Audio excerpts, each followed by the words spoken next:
Well, hello YouTube. This is probably one of my first tutorial videos that I've done um for a hot minute. And today we're going to be going over preparation. Actually, I don't think I've ever done a tutorial video. Yeah, I've never done a tutorial video. So this should be interesting.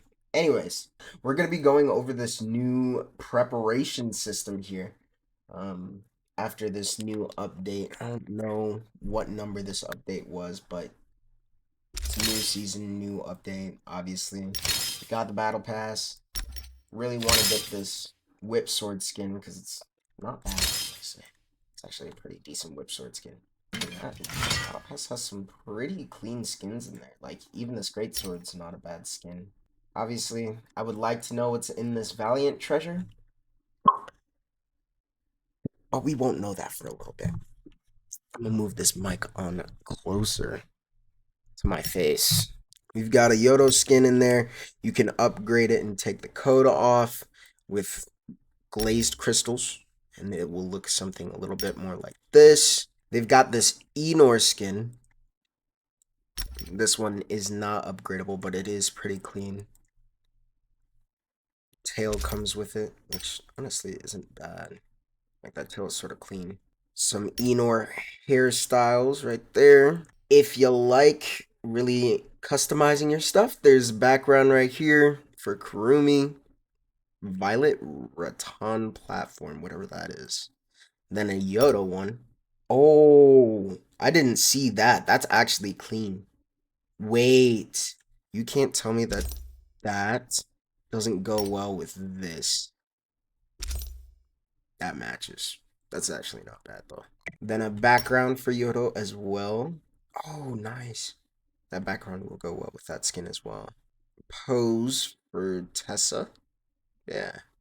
Twisted Delusion. Free Mind. Lady, go! Ooh, these halberds actually aren't bad though. Hold on. Those are actually pretty clean. Yo. I did not see those. I'm glad I'm going through it now though. Soul Snatch, which more looks like you're putting the soul back into the body. I don't know. Hey, yo, what the fuck? Is whatever. Background for Enor. You can see some of those in-game emotes in the background. Questionable emotes. Got a Kurumi background. Okay. What is this? An Enor. Okay. Enor base. Obviously some gold. Looking at the final tier. It's going to be a Kurumi fit. I don't know how many more Kurumi fits we need in this game. But last I checked, if I'm not mistaken, she just has so many. So many. For what?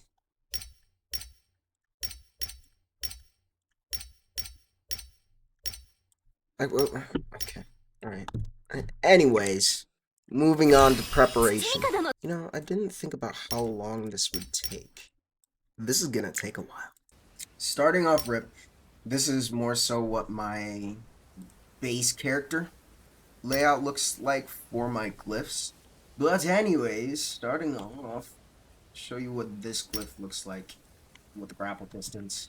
So, starting off, if you have one preparation directed towards your grapple distance, you can reach up to 35 meters, maybe just a little bit farther. Maybe around like 36 potentially.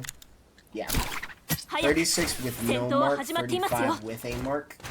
We go here to my Takeda, who I just maxed out. Yeah, you're gonna have all the way to 41 with a mark. Yeah. So 42 you're able to reach. That right there is a solid 7-meter difference versus, 35 to 42. It's not that vast in difference, right? So on my main glyphs, we have this section.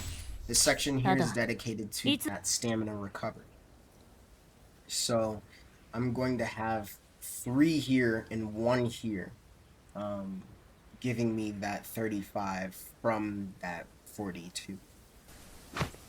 here we are on day number 2 or 3 of this video. But we're gonna go ahead and check out what we have going here. Okay, so here's me showing the amount of tap dodges you can get with full stamina. Right, so this is, well, not full stamina. This is going to be 3 points worth of stamina. Taking you all the way up to what I believe is just around like 4 to 5%.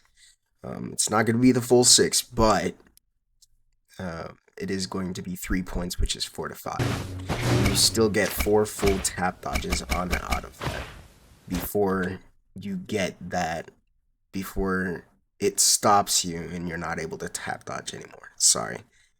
I've had a splitting headache for the past 4 days. Anyways, moving on. So now here, I'm going to be showing you guys what the setup would look like if you were to have this third spot, just to give you guys a little bit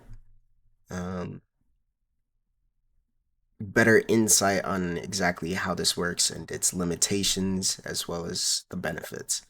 While I don't think that this top right hand purple glyph is all that useful, obviously some people might find it helpful to have.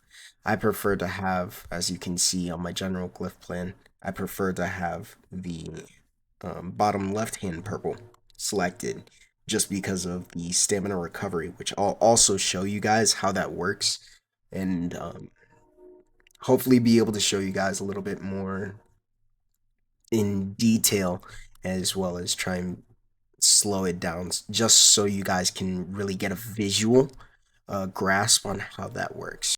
So this is going to be with minimal stamina. It's going to give you 3 tap dodges. So, sorry. As we saw here earlier, this is the setups that I'm using. So, this one I have set, as you can see, it's selected. I have set 3 for the grapple and 1 for the stamina.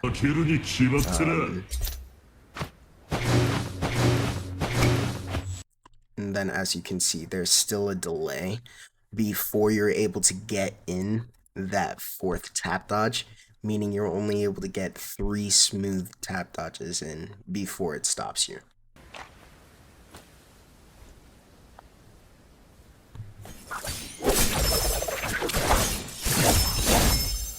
So, as you guys can see there, after those 3 tap dodges, due to the bottom left hand glyph where it gives you back stamina if you have it maxed out, which I do. I have it for the full 12% for the recovery. After 3 tap dodges, I'm still only using a quarter of my stamina after 3 successful tap dodges. I'm gonna go ahead and slow it down for you guys here.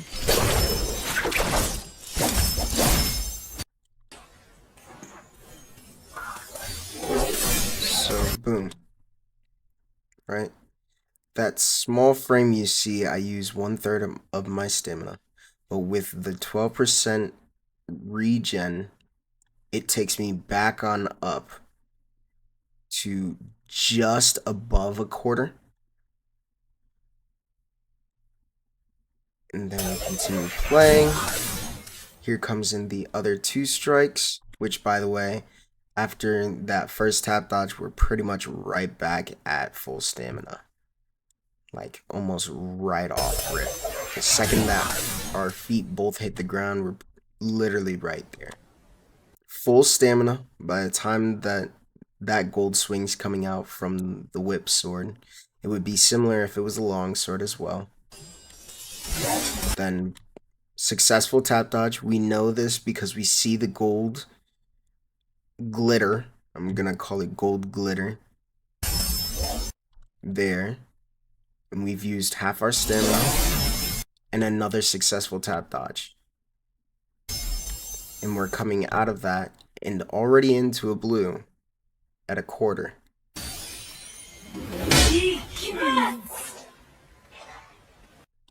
So that there should show you guys just exactly how useful having that stamina recovery is. Whereas if we go here, and here comes the difference, right? So already, right off rip, we're using 1/3 of our stamina. None of that's coming back. We are now at a quarter, and we have 2 tap dodges left. And now we're below half. And if you didn't see, there's a frame where we literally just hit red. If it'll load here. There we go. So we hit a solid red right there.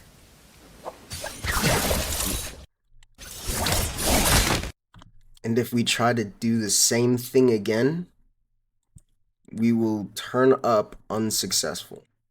Whereas with that stamina recovery, as you guys saw earlier, we pretty much are coming out of that with full stamina.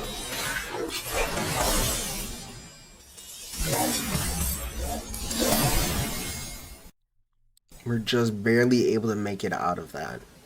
And then incoming another one. Half stamina.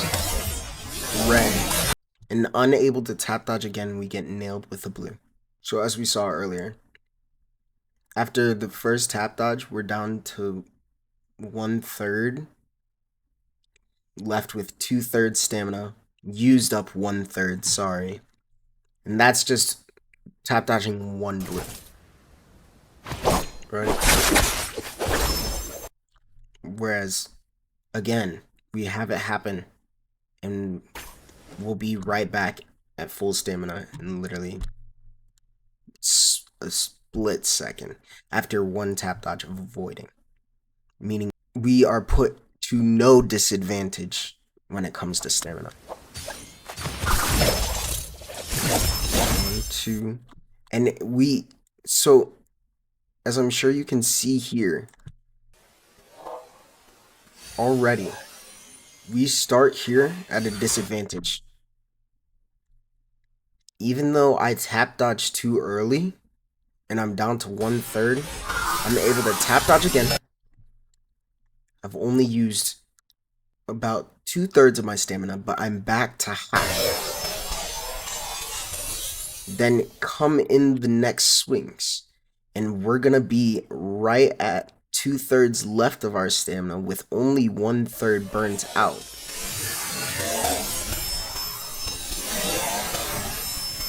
And we may have hit red a little bit there, but we still have just over half of our stamina bar left. And we're back in the fight, and by the time I release that blue, we're back to 2/3 stamina.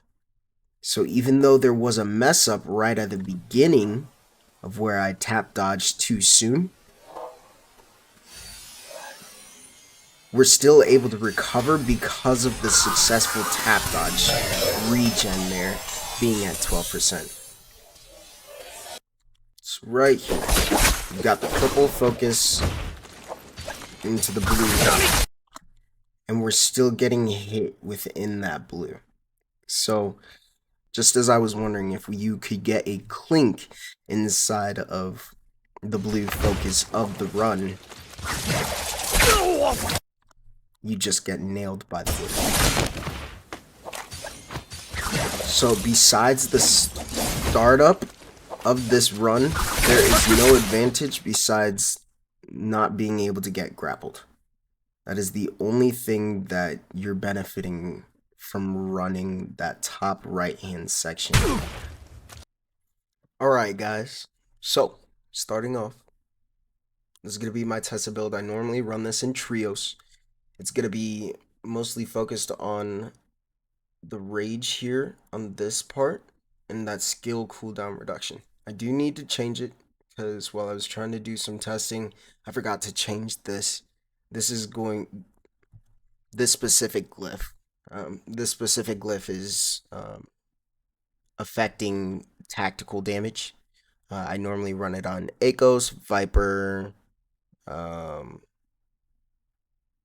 Wu Chen, Kylan, so on and so forth. Any of those characters who have a tactical that can deal some damage, normally try to have that there just to give it a little bit extra. And then this, of course, is going to be my movement section. This is what I found ideal. And then a little bit of rage per damage taken. Next up, we're going to have this build. This is going to be almost full rage. It's definitely going to be a whole lot more rage than the last build. This is going to be useful for those of you that like to play solos and get your ult around every other fight. I was doing some testing in this build specifically. I was getting my ult at the end of one fight after not having any rage at all. So you need to do around, for this build specifically,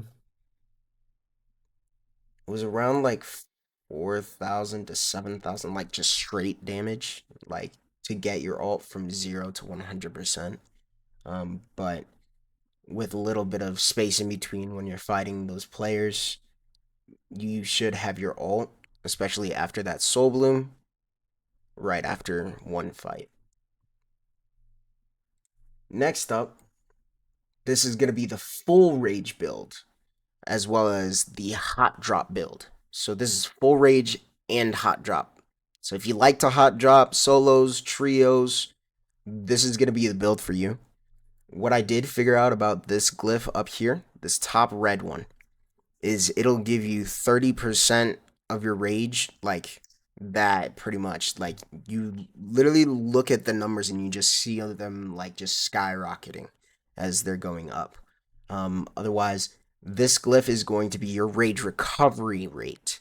And it gives you that in percentages. And then, of course, these two glyphs are rage per damage dealt and rage per damage taken, as well as a solid 20% to start you off for a hot drop.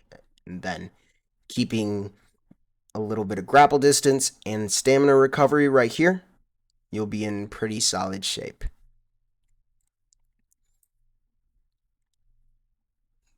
Then we have this build. This build is going to be for those of you that just like to hot drop and then love your movement later.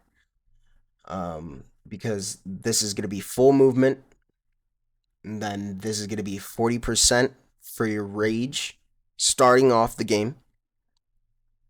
And then you've got these two, again, damage dealt, damage taken, 40% rage starting off rip. This glyph here only applies, and I can't stress it enough, only applies to the beginning of the game. Not if you're revived, not if you go and revive yourself after being killed. Only the beginning of the game. So having these two here is a decent makeup for later on in the game, still being able to get some rage off of your damage dealt and damage taken, giving you your ult just a little bit faster. However, last but not least, this is my own personal build. This is my favorite build so far that I have found, and this is going to be movement focused, as well as that skill cooldown maxed out, and then max per damage dealt, and then 50% of the damage taken, in terms of how far those glyphs are completed. 2 out of 4, 4 out of 4, 4 out of 4, 1 out of 4, 3 out of 4, 4 of 4, and 2 of 2. So, if you guys liked the video, go ahead, let me know in the comments. If you try any of the glyphs out yourself, please let me know. Let me know if you liked them. Let me know if you found this video helpful, because I have not made a video like this like ever. My head is spinning. I've had a splitting headache for the past like 4 days. Yeah, 4 days now, and it is just ugh. Yeah. It's killing me. You're killing me, Smalls. Anyways, make sure to like and comment and subscribe if you feel so inclined. Make sure to check out some of my other videos. I do try to put in a ton of effort when it comes to my montages and compilations. So, please, let me know if this video was helpful, because I'm normally a montage guy. But we might need to switch up the content just a little bit. Once again, thank you. Be safe, don't be sorry, which means don't be stupid. Alright? With that, much love. Catch y'all later.